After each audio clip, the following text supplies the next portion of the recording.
atau gigi. Nah, ibu-ibu dan kawan-kawan semua boleh silakan masuk merapat ke sini terlebih dahulu. Ada suatu aku juga. Kalau di belakang aku mesti aja saya jalan dulu ya.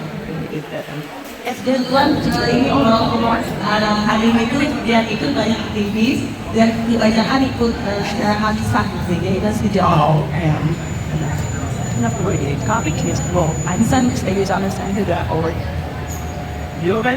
baik kita mulai saja kalau udah muncul atau enggak ya udah kontribusi apa gitu Indonesia dan di mana ya jangan cuman pilih aja katanya. Kalian yang udah ini jangan hanya katanya. Ini katanya gini Pak saya. Jangan katanya, tapi cari data. Kalian lebih cerdas, kalian lebih pintar dari saya. Jadi kalian pasti bisa cari data. Baik, selanjutnya kita sambut ini Prof. Wahidul. Kalau nggak ada cukup, jangan lupa siapkan pertanyaan tadi ya. Ya. Siap. Nanti bisa kita kasih hadiah. Oke, terima kasih. Mantap. Saya belum dengan di sini, tapi saya mau kampanye. Udah kenal. Saya mau kampanye tentang peran akal sehat di dalam pemilu 2024. Itu nggak boleh ada yang orang. Kalau ada Bawaslu mesti larang mereka yang kampanye tentang peran finansial di dalam pemilu. Itu yang mesti dilarang. Jadi jelas, tugas Bawaslu adalah mengimplementasi mereka yang bagi-bagi bansos berlebihan. Mereka yang bagi-bagi akal berlebihan, harusnya dihitung lagi. Saya mau bagi akal. Kita ada dalam suasana bimbang. Kan Anda lihat debat bagus di atas panggung, begitu dibongkar oleh kalian semua. Ternyata bolong semua. Jadi penipuan dimulai dari atas panggung. Kenapa? Sebagian besar rakyat tidak bisa ditipu. Karena pemilih Indonesia 80% hanya lulus kelas 7, artinya tidak lulus SMP. Itu akibatnya itu defisit akal sehat. Yang defisit akal sehat ini ditutupi dengan amplop. Ini itu pelaksanaan kepada manusia. Kalau pelajari tugas presiden, siapapun presiden itu cuma dua. Satu, cerdaskan kehidupan bangsa. Dua, pelihara miskin. Anda nilai sendiri sebagai mahasiswa. Bertambah nggak kecerdasan kita? Tidak. IQ Indonesia hari ini cuma 78. Bandingkan dengan Vietnam 105, Singapura 115.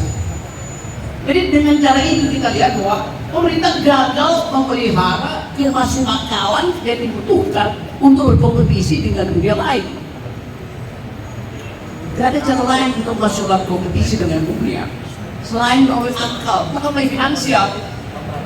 Apalagi itu melalui finansial, kita jauh di bawah Asia tuh. Daya beli kita, ada apa-apanya. Rupiah kita cuma berlaku sampai Cengkareng. Luar sana nggak ada yang lagi yang anggap rupiah kita berpindah. Kalau kita bawa dolar Singapura, dolar Malaysia, dolar segala macam masih berlaku di luar negeri. Rupiah kita nggak ada harganya. Jadi Anda boleh pilih nanti sekarang ini. Anda mau jadi seorang yang kelebihan akal pikiran, atau menunggu finansial disodorkan oleh orang lain. Itu maksudnya. Kalau saya tanya misalnya, lihat baca di media perempuan di beberapa tempat di Kalimantan ada yang berharap jadi istri kedua bupati, istri kedua wali kota, supaya setelah 2 hari dilamar ini udah bagian dan tentas. Oke.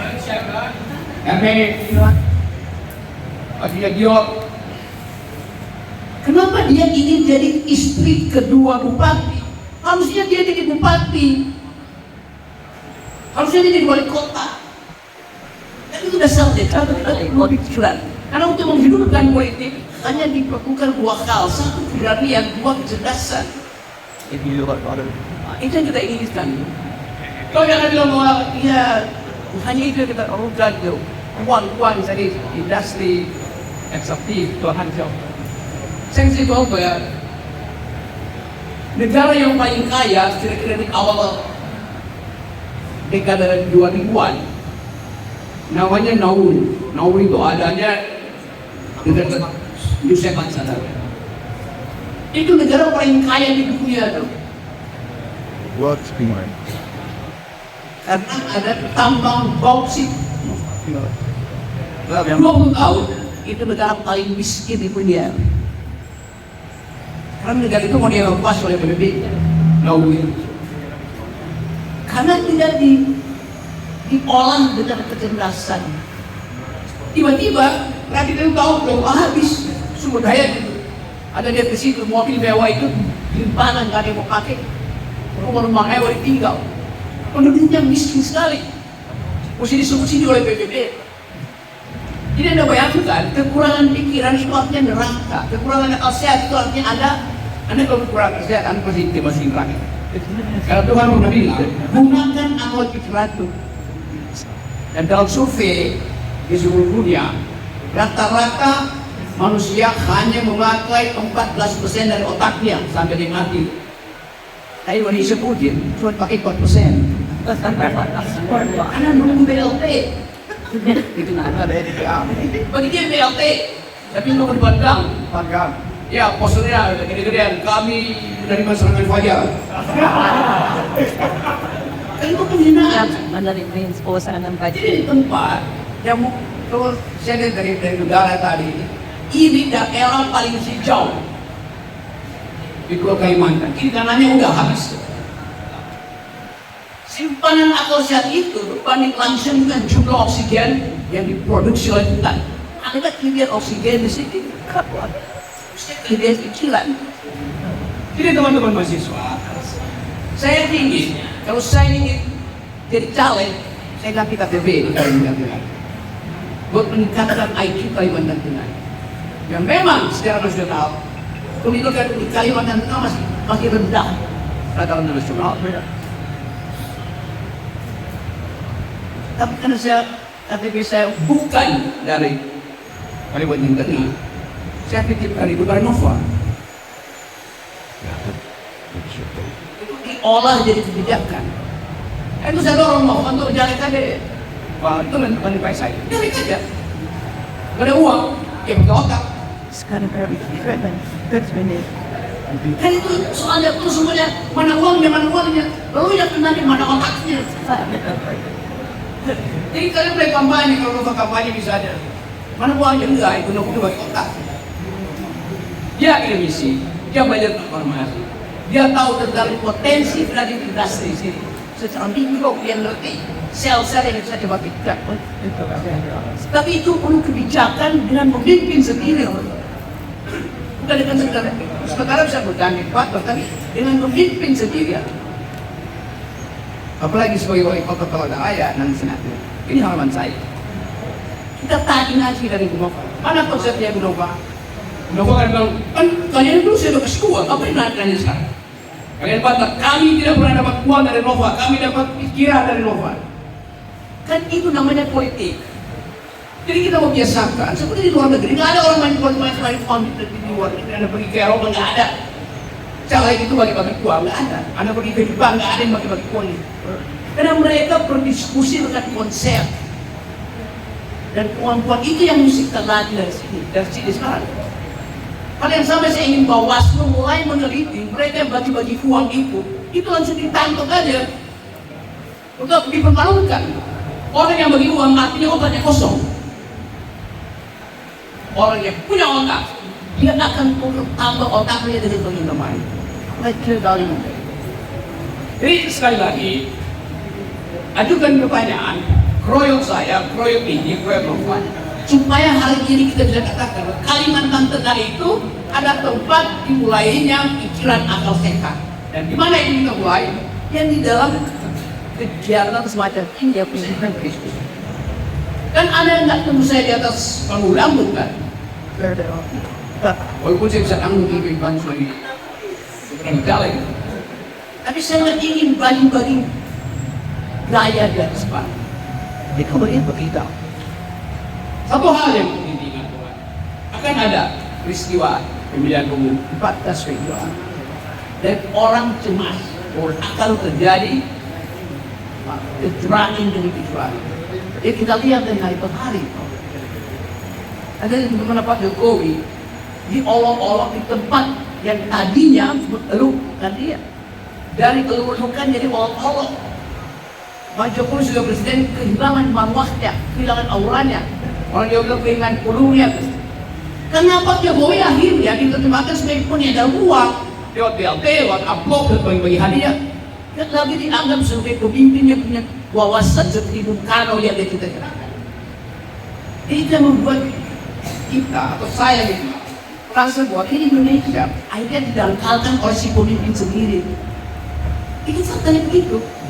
Dan itu yang dipotret oleh jurnalis internasional. Minggu lalu saya masih ada di Istanbul, si Kuel itu di anak-anak muda Eropa datang ke situ hanya untuk menanyakan ke saya, Pak Rocky, dari 3 caleg itu, capres itu, siapa yang saya tidak percaya punya otak? Dia menjawabnya. Jadi bagi mereka yang pertama ada apa konsepnya? Hal yang sama bisa kita tanyakan di Kalimantan Tengah ini. Siapa yang bagi kalian bisa merepresentasikan kepentingan masa depan kalian, yaitu berkelahi di tingkat pikiran? Mungkin banyak petahana di sini. Dia kalian tahu, dia hebat dan mampu itu bawah, tapi akalnya tipis. Apa benar di situ? Bagi Anda mahasiswa tentu beda dengan itu. Masyarakat biasa yang memang nggak mungkin bertemu dengan virus di sini untuk membahas. Bagi mereka yang udah yang real dan BLT, dan yang dulu lagi BLT diklaim sebagai hadiah dari pemerintah. Bukan, BLT itu pajak kita sama-sama yang kemudian dikumpulkan negara lewat KPPN dibagi ulang. Jadi jangan diklaim itu sebagai hadiah dari negara. Bahkan itu adalah tugas negara untuk membagi-bagi keuntungan pada rakyat yang saya sebut tadi, makmurkan rakyat, cerdaskan bangsa. Jadi kita mau bongkar sebetulnya di mana bersembunyi maling-maling itu yang membuat bangsa ini makin lama makin jadi apa di mata dunia.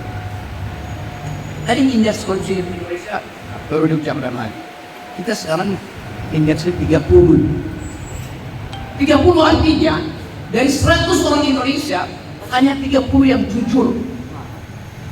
Bayangkan, berarti dari 100 caleg jadi 30 yang jujur. Ya, aku benar-benar. Padahal negeri ini diklaim sebagai negara bangsa yang namanya negara hidup dunia bisa dipercaya. Tapi indeks kita cuma 30 dibandingkan dengan negara-negara Finlandia yang 99,8, artinya 98 orang dari 100 adalah jujur, cuma 2 orang mungkin yang gila. Jadi kita lebih banyak orang ngaco daripada orang jujur, orang rakus.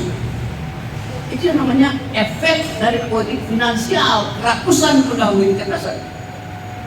Jadi teman-teman di sini saya mau ajak, saya mau provokasi teman-teman ini untuk jadi wakil-wakil bangsa dan berupaya yang terwujudkan kebanyakan.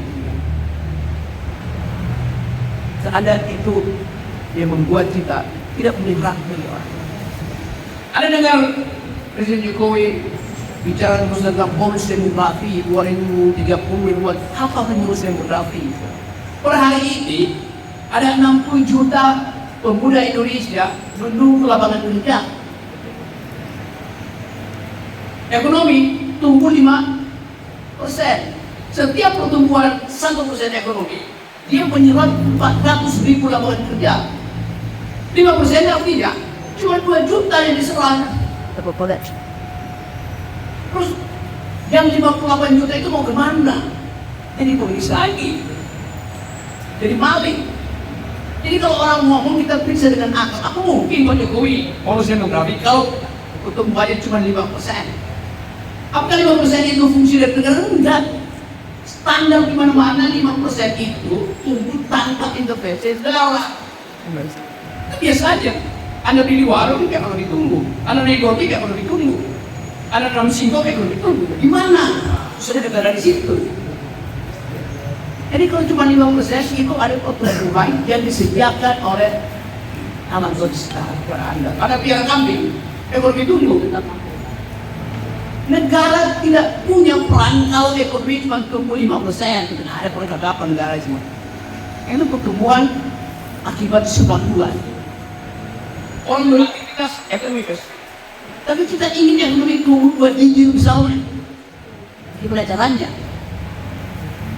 APBN yang sekarang dikontribusikan di KL untuk gerakan cepat segala macam yang dipromosikan Indonesia sekarang ini teknologi ini namanya kereta cepat, maka namanya WUS. Itu teknologi Cina bukan identiti teknologi.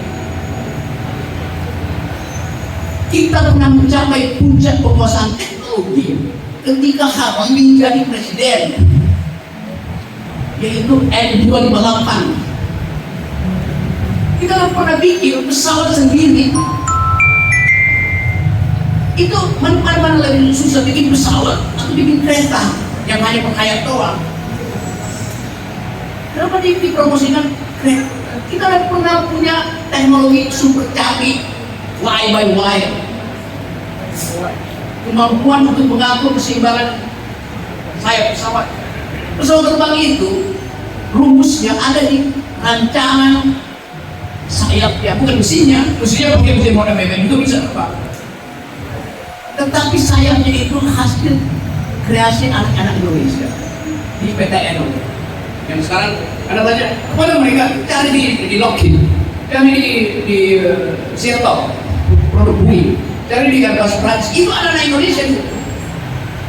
Jadi kita kehilangan intelektual kita karena mereka frustrasi dengan keadaan Indonesia.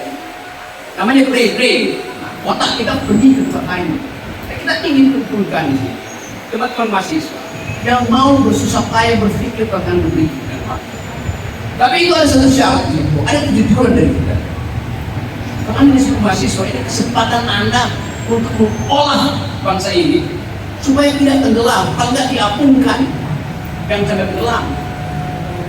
Kita punya banyak perangkat, ada pendidikan, ada sistem kekeluargaan. Tapi satu hal kita pastikan bahwa ucapkan dan lakukan percakapan di kampus, di warung-warung kopi, di kafe-kafe, bahwa dimungkinkan Indonesia tumbuh kembali bila ada guna. Pembicaraan semacam ini jangan berhenti di sini aja. Anda mesti terangkan pada masyarakat siapa Pak Diki. Pak Diki bukan orang yang bagi-bagi amplop, dia bagi-bagi buah. Siapa Nova? Nova adalah orang yang memaksa saya datang ke sini karena dijaminkan akan bertemu dengan pikiran. Kan saya datang ke sini. Itu kerja Nova. Hanya dua hal yang membuat saya tidak berhenti. Satu kecerdasan, dua kecantikan. Jadi teman-teman sekali lagi, pembicaraan kita di sini kalian mesti terangkan pada tetanggamu. Apa pikiran Nova, apa pikiran Pak Diki, terangkan pada ayah ibumu, terangkan pada calon mertuamu, terangkan pada mantan pacarmu. Itu maksudnya kita menyebarkan akal pikiran. Terima kasih.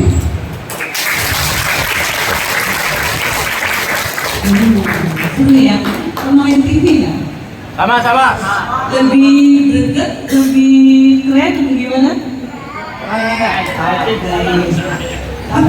Jadi nanti yang nanya akan dapat hadiah dari saya.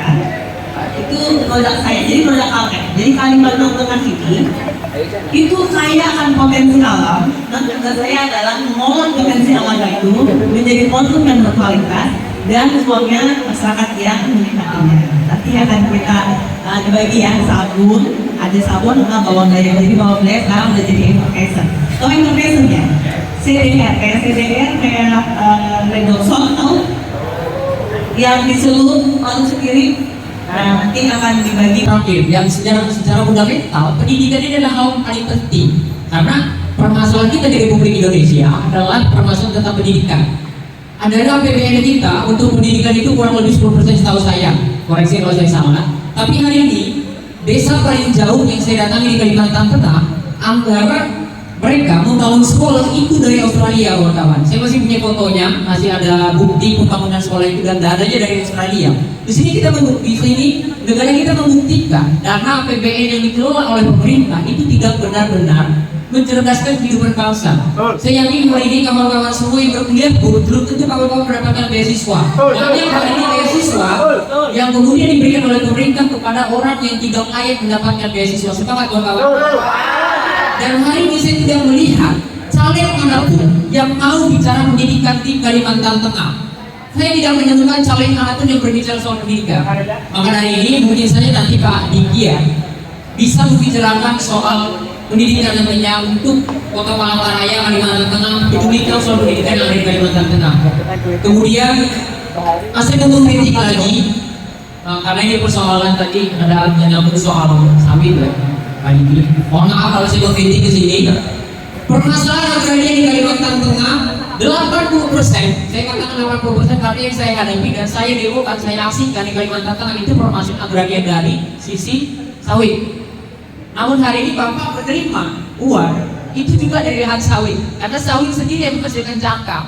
Lalu bagaimana? Apakah di dalam hati Bapak sendiri tidak merasa sedih dengan keadaan masyarakat yang notabene mereka dikerangkeng oleh sawit, mereka dikerangkeng oleh keegoisan dan tata kelola yang sangat negatif oleh pemerintah. Karena hari ini Omnibus Law sendiri itu tidak lagi menuliskan keumplasan 20%. Dan itu yang menjadi catatan hitam bagi Kalimantan Tengah. Permasalahan plastik itu sangat banyak. Karena hari ini semua mengumpulkan, semua kebun itu kebun sawit, karena bapak saya orang sawit juga, bapak saya direktur penjualan sawit. Gitu. Oh ya, bapaknya itu direktur kelapa sawit hari ini. Dan permasalahan kebun sawit itu rata-rata soal plastik. Dan di sanalah permasalahan masyarakat itu semakin dalam. Lalu bapak sendiri yang berusaha dalam bidang kelapa sawit, apalagi kebangsaan itu berbicara soal ini kesejahteraan masyarakat. Karena tadi kita nggak bicara soal kesejahteraan, Pak. Yang bapak katakan konglomerat hari ini merebut, konglomerat hari ini merampas tanah kita. Itu tidak ada bapak jelaskan cara bapak untuk membicarakan. Bapak sendiri nggak tahu lagi bapak bicara kesejahteraan masyarakat ini. Lalu terakhir saya ingin tanya kepada Bu Romi. Bu Romi ini sering sekali mengungkapkan ada sebelum, sering sekali, dan saya senang soal itu karena saya sering sekali melihat video dan saya cuma sekali bersyukur bisa ketemu dan bertanya kepada diri sendiri. Dengan kondisi bangsa kita yang IQ-nya berkata-kata itu 78, sangat minim karena normal itu 90 kawan-kawan. Itu seperti normal itu 90 karena saya tes IQ kan 19, lebih sekali saya tes IQ SMP. Hari ini dengan pemerintah Indonesia yang tidak serius berbicara soal pendidikan, lalu bagaimana kita mau berbicara Indonesia Emas? Lalu bagaimana kita mau berbicara soal bonus demokrasi kalau pemudanya saja masih banyak yang takut tidak makan, pemudanya masih banyak yang takut tidak berkuliah, pemudanya masih banyak yang takut tidak sekolah, pemudanya masih banyak yang tidak ingin sekolah bahkan karena uang. Dan ini kan menjadi tantangan finansial. Lalu saya terakhir ya, menurut Pak Edi Amanahyan Rocky, saya ini sedang dihadapkan dengan dua pilihan. Kebawa orang tua saya itu punya standar yang sangat tinggi, sedangkan saya sangat anti dengan sawit. Saya tidak senang dengan sawit. Tapi orang tua saya inginkan saya masuk sawit itu duit beliau. Duitnya banyak, memang beliau mengatakan seperti itu. Tapi di sisi tengah saya punya ideologi yang memperjuangkan untuk tidak. Setiap hari banyak juga anak yang hadir. Bagaimana cara saya itu? Saya tetap berada pada barisan rakyat. Saya tetap berada pada barisan akal sehat yang kita maksud hari ini. Itu tetap berjuang bersama rakyat. Itu dapat mencerdaskan kehidupan bangsa. Kalau dia hal yang kecil. Terima kasih Prof. Sekali.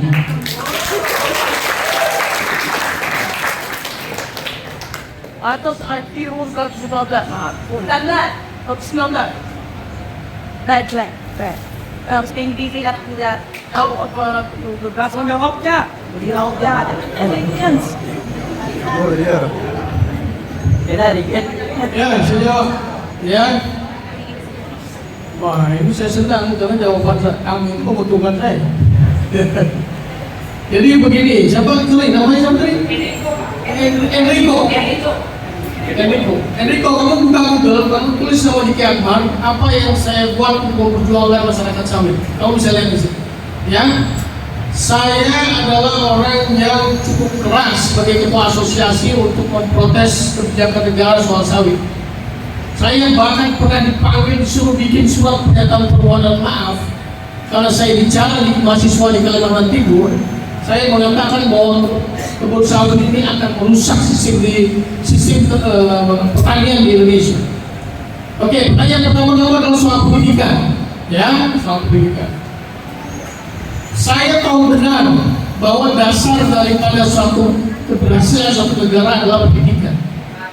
India, negara yang tidak begitu kaya dibanding Indonesia, bahkan dia pengimpor sawit terbesar di dunia. Tidak ada satu pelajarnya yang dibiarkan di sekolah. Bahkan mereka kasih gratis sampai ketika S2 S3. Perhatian terhadap pendidikan luar biasa. Anda tahu Google, tahu iPhone, tahu semua perusahaan-perusahaan besar di dunia. Anda tahu siapa direktur dan manajer CEO? Orang India. Bayangkan, orang India. Jadi pendidikan itu ternyata merubah satu pola pikir masyarakat. Rakyatnya menjadi kuat pendidikan cukup. Lalu Pak, saya apa yang saya perlu kasih tahu ya? Kamu semua datang ke RTA Milono, kantor saya. Sekarang namanya di Akbar Center. Ke sana. Ada di bawah itu ada meja yang sudah tersedia. Kalian mau bawa laptop, mau bawa apa? Di sana kalian bisa wifi gratis, kopi gratis sampai ngejalan ke kuliah kalian. Free. Ngantuk nggak bisa mau tidur, pulang kos jauh, naik ke lantai 2, kamu bisa tidur di sana. Di tempat saya sudah lengkap untuk kebutuhan kalian. Yang kedua, saya punya program. Saya tahu persoalan kita kalau soal tenaga kerja. Saya sudah membuat koleksi di Jepang. Di Nara, namanya daerah Nara. Di sana ada perguruan tinggi apa namanya? Care. Jadi orang-orang Jepang itu, orang-orang tuanya sudah tidak ada latihan terus. Mereka berjuang, tapi anak-anaknya jauh di keluar semua. Ya, nggak ada. Saya punya program. Setelah pemilu ini, kita akan merekrut setiap daerah itu 10 orang untuk saya. Gelisah senang berada di dua lingkungan yang kontradiktif. Itu kalau kamu ingin supaya kamu lulus dari Indonesia hanya ayah dia usaha sawit. Kalau ayah mau presiden, pasti ini dan dia wakil presiden. Tapi saya bisa kenali saya mulai berusaha dalam persoalan. Lalu saya memilih aktivis dengan dosen. Keluarga saya itu keluarga dengan pusat Jakarta, lalu saya terkenal Mama Hartoi. Tapi saya memilih sesuatu yang buat saya lebih baik. Saya ingin tahu karena saya bisa menyimpan secara beradab dan bebas. Ya, kita dengan ini. Lalu saya memilih jadi dosen. Lalu saya memilih jadi aktivis. Bertahun-tahun saya jadi penasihat di YLBHI. Bertahun-tahun saya ikut merancang aksi kamisan gitu ya, yang sampai sekarang udah 500 dan baru sekali gitu. Dan akhirnya saya bertemu di sini dengan orang yang meneruskan pesan itu. Jadi saya berkahaya, karena kemisan itu ternyata masih hidup tuh. Dan nggak pernah sekalipun ditengok oleh dia kayak ini. Hal yang sama ada dalam moral untuk Anda sebagai Anda berikan bahwa sawit ini adalah semacam penampungan sumber daya yang nantinya akan menenggelamkan Indonesia di dalam hijau yang palsu, sektor hijau yang palsu. Kalau ada drone di atas kita dan sering Jokowi ini melakukan, kata Pak Jokowi, bohong orang Garut, bohong. Diki Akbar, bohong dan Enrico. Indonesia itu tumpuan hijaunya bertambah, bukan berkurang. Memang Citra satelit nggak bisa bedakan antara kebun sawit, hutan, dan lapangan golf. Itu terjadi. Pertama lapangan golf hijau, lalu disebut Indonesia lebih hijau. Ini memang yang hijau lapangan golf. Yang hijau pedestrian itu, yang berkultur. Jadi semua ini adalah masalah kebijakan negara yang harusnya kita bongkar dari akalnya. Indonesia berkali-kali ditarik komitmennya untuk menghentikan energi basisnya fosil. Konferensi di Paris, terakhir konferensi di Glasgow, terakhir konferensi di Doha. Dan Indonesia kasih komitmen. Oke, kita akan melakukan migrasi dari fuel fosil energi ke green energy. Yang kemarin disebut Trump lagi kenal sebagai green revolution itu. Tapi sekaligus kita ingatkan, coba orang periksa Gibran menginginkan ada green revolution untuk meneruskan kebijakan bapaknya. Ya tapi kalau anda buka Google lagi, di sidang terakhir di Jepang itu Jokowi bilang begini, kami tidak akan menghentikan energi fosil, kami hanya akan mengendalikan emisinya. Ini bertentangan. Kan di jawaban Gibran ceramah tentang ekonomi hijau, bapaknya sendiri nggak mau menghentikan ekonomi hitam yang bersejarah fosil. Itu soalnya kan. Jadi itu penting ya, itu yang wow supaya kita tahu ini dasarnya itu. Sekali lagi di situ Anda akan diminta untuk membuat keputusan eksistensial. In the future, will be akan diapakan di masa depan. Itu nggak usah sebetulnya nggak usah ditanya. Misalnya, saya akan mengakui Anda bahwa Anda tinggal di pintu waktu, jadi aktivis terus. Tapi kemudian ada tekanan komunitas belum ada. Tapi Anda bisa atasi dengan gerakan total. Proyek itu menghentikan kemaksiatan industri yang tidak ramah lingkungan. Itu bukan sekedar aksi menyintai sebetulnya, tapi itu adalah kegiatan usaha untuk menghentikan cara berpikir negara. Dan itu misalnya, cara berpikir mereka. Jadi kalau diterangkan pada Bapak tulisannya, saya mau jadi aktivis karena saya menghentikan cara berpikir negara untuk tidak renewable energy. Dengan cara apa? Ikuti cara berpikir anak Eropa, anak Amerika yang sekarang melalui Indonesia. Kopi Indonesia sekarang dipersoalkan. Kopi Palembang, kopi Gayo, anak Eropa. Saya minum kopi di sini, tapi saya mau tahu dari Aceh di Bukit mana kopi itu ditanam?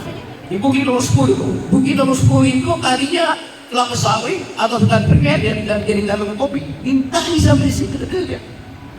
Jadi bayangkan kecerdasan anak-anak gue, dia mau tahu. Pak itu Anda katun, dari mana katun itu? Dari Mesir, dari India, dari Indonesia. Dari Indonesia, orang gabungnya ditanam di hutan yang tidak lancar atau ada di daerah. Akan ditanya segitu. Jadi Anda mesti tahu bahwa Anda terkoneksi dengan anak yang ada di Vietnam.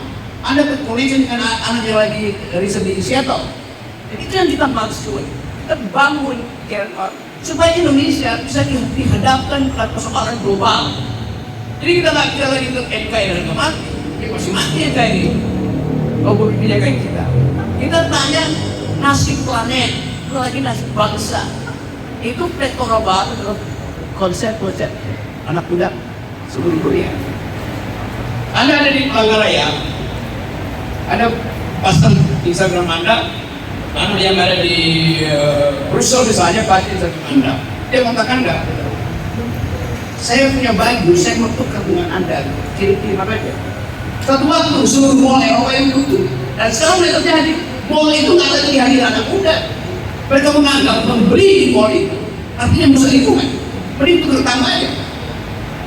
Jadi dasar-dasar itu yang mau saya terangkan di sini, supaya kita tahu bahwa nasib kita itu ada di tangan Anda. Anda harus berpikir terus.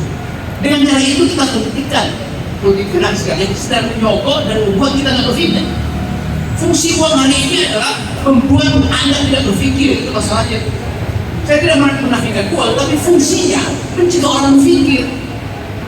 Jadi betul-betul yang saya sekarang itu bukan Enrico yang mampu untuk mengukur mampu untuk mengucapkan kejujuran hatinya antara kapitalisme sebenarnya industri itu dan yang kita sebut sebagai environmental ethics. Dan kalau ada bergaul yang dunia ada ceritanya you speak French, you speak English, you speak Kalimantanese.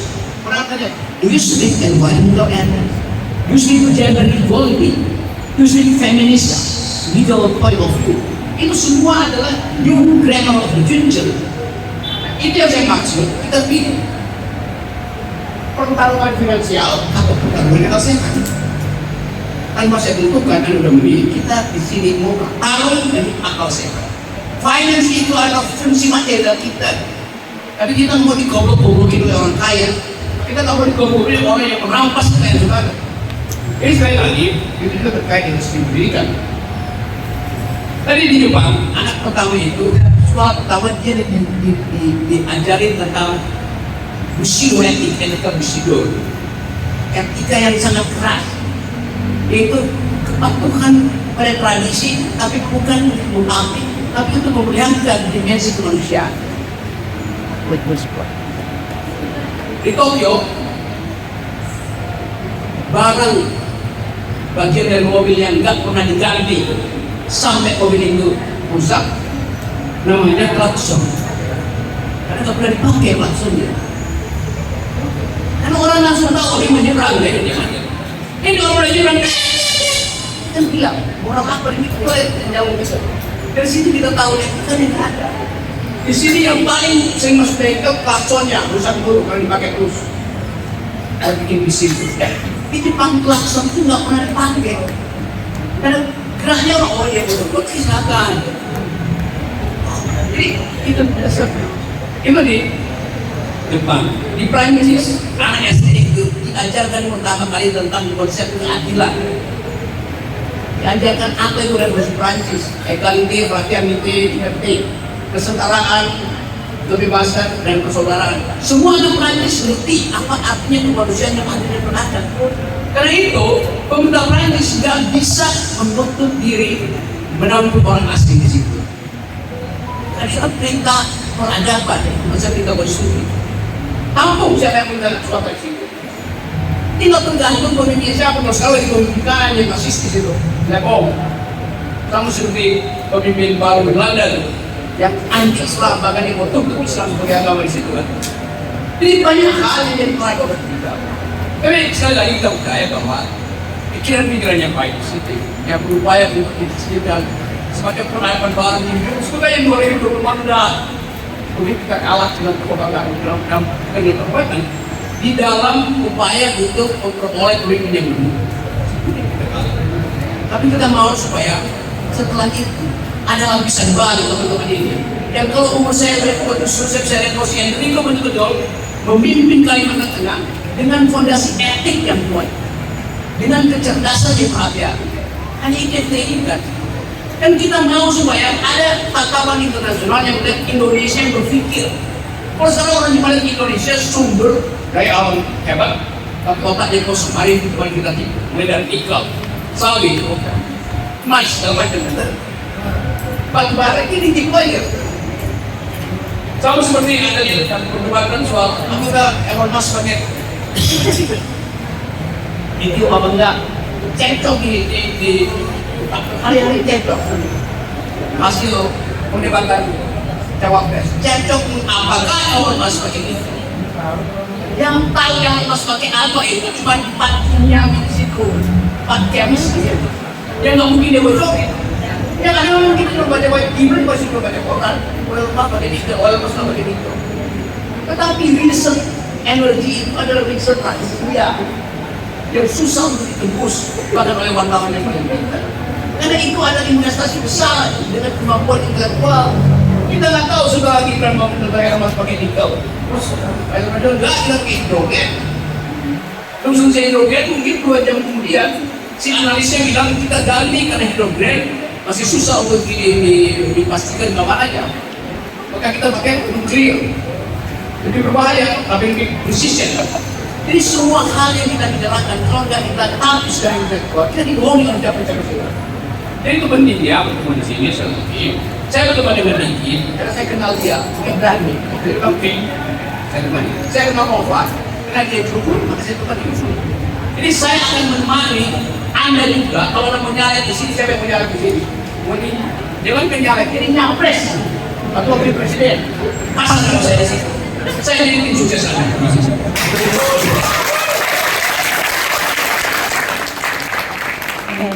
Dan lagi dia bro, kalau benar dari Mas Pak untuk aja booking Friday. Saya sudah berkali-kali karena saya sudah 3 kali. Saya sudah 3 kali sampai bentak Booking Friday. Kayak apa kawan? Oh iya. Jadi saya sebelum ini saya belum PNS di Kementerian Kehutanan. Bukit Utama Nasional, Bukit Utama Bukit Raya. Saya nomornya tak boleh dicek. Berkata Pak Subuhnya. Jam kamu masih zamannya Pak Subuh itu sebelumnya datang sekarang dan sebagainya. Jadi saya naik Bukit Raya tahun 2003, kemudian 2005 dan 2007. Di doktrin dulu yang ikut. Sedang untuk mengingatkan bahwa kebudayaan itu artinya organisasi. Sebenarnya itu kalau kalau kritik itu artinya juga mahasiswa. Kalau tidak mau bertekan artinya bukan kebudayaan. Ini sudah saja. Jadi pendidikan kita, saya terangkan bahwa di Prancis sisi pendidikannya didasarkan pada filosofi tentang solidaritas. Karena ada peristiwa revolusi Prancis yang menyebabkan semua orang merasa kami setara karena kami rakyat berhasil memotong kepala Louis XIV sebagai raja. Lalu timbul semangat kesetaraan. Bukan sekedar kemajemukan, tapi kesetaraan. Kita bisa majemuk. Beda suku, beda agama, beda pacar, macam-macam. Tapi kalau tidak ada kesetaraan, maka yang satu akan menjadi dari yang lain. Karena itu revolusi Prancis idenya adalah liberté, kebebasan. Anda mau jadi apa saja. Tetapi juga dikendalikan oleh fraternité, persaudaraan, dan égalité, itu kesetaraan. Itu doktrin pendidikan Prancis. Semua anak Prancis SD diajari mata kuliah yang namanya intellectual history, sejarah intelektual bangsa itu.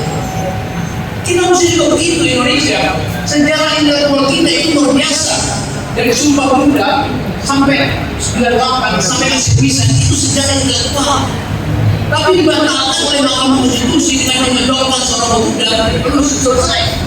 Sebelum ini tentang pemikiran kita saja. Itu yang kita ingin tanya dari Pak Ki Hajar Dewantara. Bapak pendidikan kita menyadari Ingaso Sundoro, remaja maupun Karso, kemudian Handayani, di depan pemimpin, di tengah memberi semangat, di belakang penuh.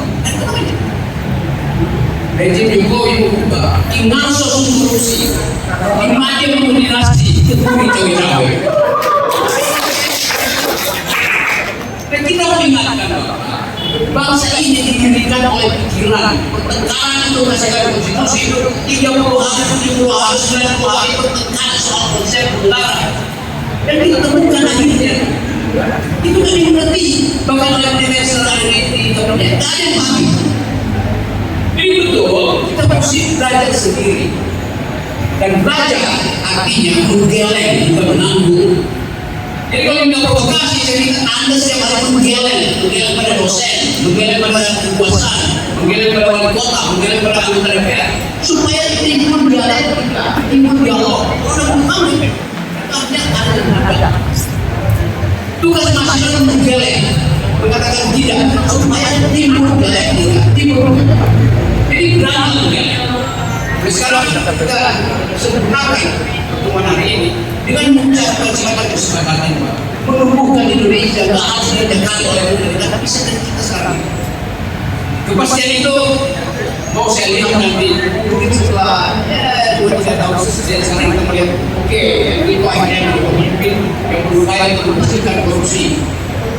Saya beri anggota mau menghasilkan kembali Kalimantan Tengah yang berpikir karena mampu untuk menyimpan oksigen sebagai cadangan dunia, dan pikiran itu ditulis terus dibaca oleh Senator Amerika, diundang ke sana tuh, datang ke Prancis tuh, jadi guru di sana. Dari Kalimantan Tengah ada guru yang mengajarkan tentang cara melakukan. Dan kita inginkan. Jadi kesempurnaan itu jangan kita anggap kecil. Apa yang Anda ucapkan hari ini di TikTok itu dibahas seluruh dunia. Misalnya kepada ini dikendalikan oleh semacam keinginan untuk melihat bahwa seluruh planet ini harus diasuh dengan environment justice.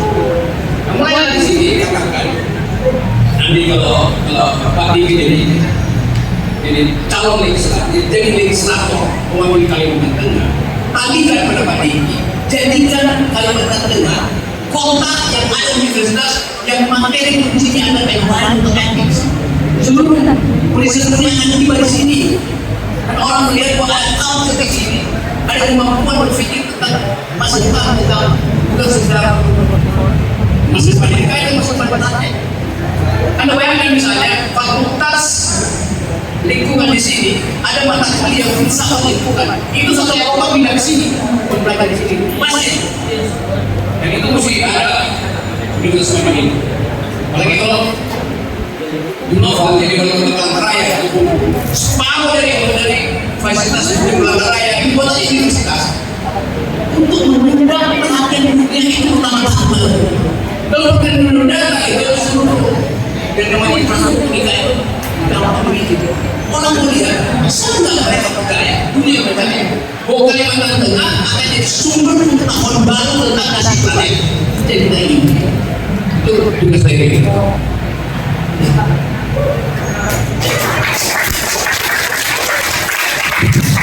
Ya, jadi inisiatif soal sejahterakan masyarakat Kalimantan. Dari semua ya, saya tuh udah dari sama saya Merauke tiap hari. Jadi saya tidak di rumah. Saya di rumah itu 1 minggu, 1 bulan itu mungkin cuma 1 minggu yang kedua dan keempat. Sisanya saya selalu ada di rumah. Dan itu dari daerah periferi, dari daerah pinggir. Ya, Kalimantan Tengah itu provinsi dengan jumlah penduduk yang hanya 2 juta, tapi luas areanya itu 10 Jawa.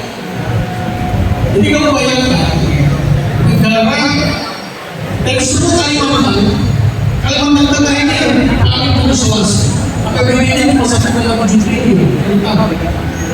Kau bayangkan 1,8 triliun seluruh urus masyarakat 1,7 juta dengan daerah yang berbeda. Kampanye saya itu 1 minggu itu Anda bisa mendapatkan 3,4 aja. Jalan yang luar biasa. Itu kalau ekor saya lebih dari teman saya. Serius, saya sekarang lagi saya jalan sejalan. Kemarin saya perjalanan luar biasa ke ini kabupaten di sini. Ini baru semua dari bawah. Supaya yang dua saya bisa berangkat ke sini. Jadi daerah kalian ini adalah daerah yang terisolasi tidak dipikirkan oleh negara. Serius, kalau tentang itu ada terlalu luas di tempatnya lain. Jadi nggak bisa.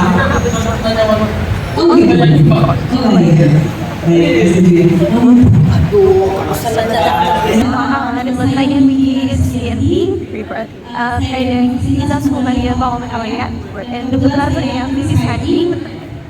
Jadi sebelum kali seperti sekarang memang bertanya mau sebelum mungkin kalau yang pertanyaan ini benar. Namun kami tidak benar-benar niat mensucikan karena mungkin dari membuat kemana niat dan menjadi bertanya untuk kami ketemu.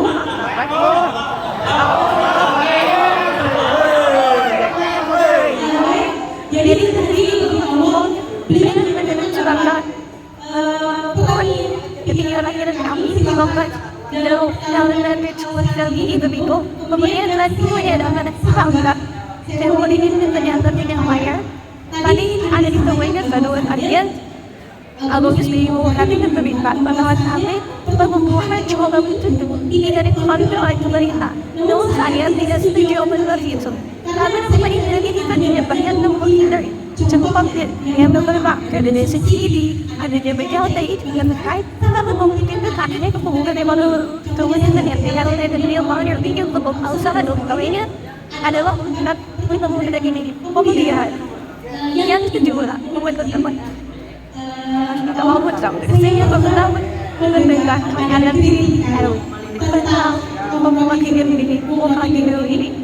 Bawalnya ada sekolah yang menilai katanya buku ini ditinggal nilai kesesuaian keberagaman. Atau dalam makna pikirnya itu semua memiliki kita pun dibuat padahal ini begini. Saya pada orang yang meyakini bahwa kebenaran bagi manusia adalah kebenaran yang hati dan kebenaran yang mutlak adalah kebenaran yang Tuhan. Maka dalam diri kita sendiri kamu harus belajar dalam satu yang koneksi ini kalau kita dari sebenarnya kita tuh adalah fokus pembenaran pertama yang benar memberkat membuat kebenaran hati menjaga Tuhan. Dan segala sesuatu dapat dilihat saat melihat saat tergantung daripada kecil tergantung daripada subjeknya kamu dengan kau dengan kendali itu yang dogas di babak hidup dan dia orang hidup memiliki kemampuan barang selama dan hanya dalam negara not tinggi saja lupa ayo sedang menginterupsi ini.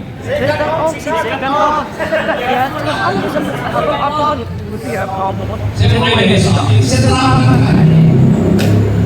5% pertumbuhan ekonomi itu bisa dihasilkan tanpa intervensi kebijakan pemerintah. Saya sudah bilang 5% itu biasa. Kalau kamu naik gojek, itu tidak boleh. Belanja yang tetangga yang lebih doang, belanja tetangga. Karena itu nature manusia adalah bertransaksi. Nature manusia. Sebelum ada negara, sebelum ada pemerintah, jadi mestinya negara menemukan di atas 5%. Pokoknya, ini.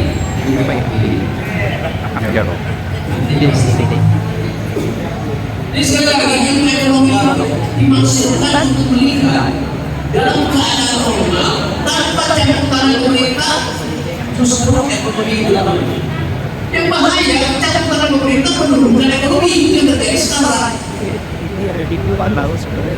Karena bagian-bagian strategis di dalam APBN tidak dipakai untuk menghasilkan kebutuhan, tapi dipakai untuk membeli sesuatu. Jadi yang kedua dari soal ya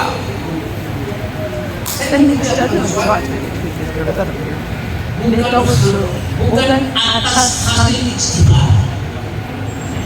Kalau ijtihad yang mesti dibuktikan dulu oleh komunitas yang punya hak untuk menentukan ini ijtihad secara masing-masing di teknologi. Sebenarnya ijtihad ada yang namanya ijtihad. Jurisdik, preference. Saya memilih untuk mengedarkan itu sebagai bahan pertimbangan Anda. Karena itu setiap ucapan yang saya lakukan sifatnya adalah undang kritik. Itu sudah saja. Lain kalau saya ustaz, ya saya nggak akan kasih saya artinya ditunjuk dua, supaya saya tidak doktrinnya.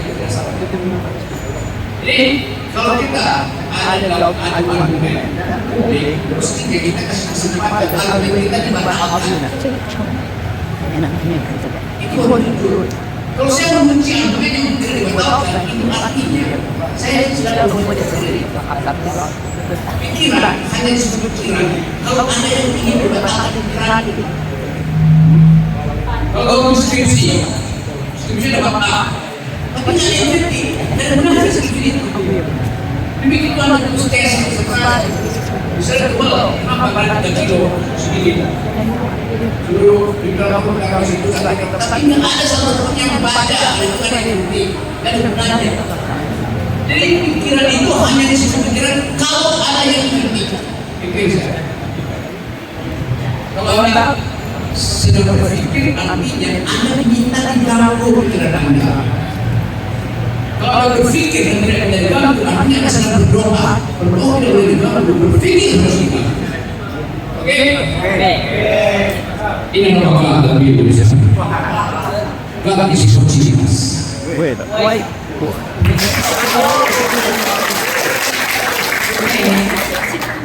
Cukup ya. Selanjutnya kita mau hubungi, jadi nanti boleh sih foto tapi jangan